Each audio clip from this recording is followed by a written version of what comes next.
Hey there, I'm Tucker, this is D&D Daily, and today we're continuing our Creative Combat series by talking about Kill the VIP combats. So if this is the first video you've watched of this series, the whole purpose is to spice up our combats to make them more than just kill things in front of you. Today in Kill the VIP combats, if you're wondering what that is, think Assassin's Creed or Shadow of Mordor. In one of those games, your goal is just to kill the leaders. You don't really need to kill all the little guys most of the time, it's just kill the leader. So the idea is to chop off the head of the snake, so to speak, so that the body will wither. This type of combat is a great way to make your not so strong enemies feel a lot stronger by giving them a ton of minions. So rather than your party facing one orc champion, it's facing one orc champion and 10 regular orcs, or something along those lines. This is also a great combat to give your striker players to make them feel important, as they can run in and just nuke the leader really easily.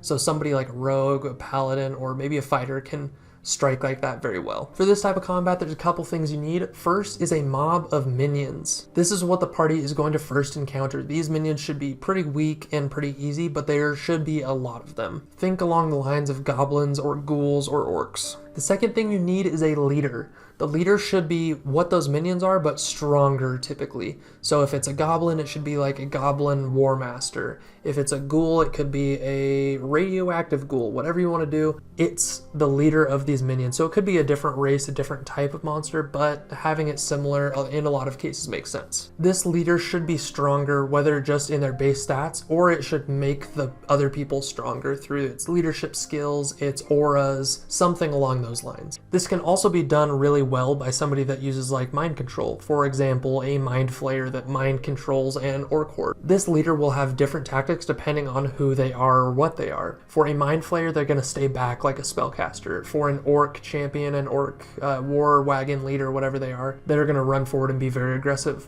like an orc. The third thing you need for this encounter is to know how the killing the leader affects the rest of the minions, or how killing the leader affects the world or just this combat in any way. The whole point of this type of combat is to make sure your party knows that the only way to win is to kill that leader. They don't need to kill all the minions, they just need to kill the one leader. So if the whole purpose of the combat is to kill this one leader, and that's the win condition, how does it lead them to winning? So in the case of a mind flayer and its minions, which is one of the best examples, let's say a mind flayer controls a horde of orcs. When you kill the mind flayer, his control over the orcs vanishes and the orcs then just run away. In the case of a goblin leader, it could be leading its pack of goblins, and goblins are really cowardly. So maybe when you kill the leader, the rest of them just immediately surrender and or run away in fear. To run through an example of this combat, imagine your party has been tasked with hunting down and killing a mind flayer. This mind flayer has brainwashed a town of innocent civilians, and your party's job is to go into the town, kill the mind flayer, but they can't kill any of the civilians, or they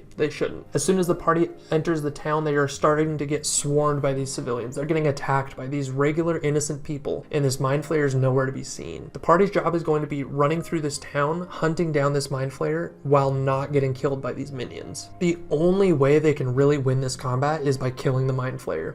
Killing those innocent civilians doesn't do anything for them. It really just puts a bad spin on this mission. So really, the only win condition they have is to kill the mind flayer. So that's their one win condition. It's not just a kill everything type combat, and it makes your party think. It makes your party have a different motivation and a different mindset going into combat. If you like this video, make sure to look up here for the rest of our Creative Combat videos, and we'll see you on the next one.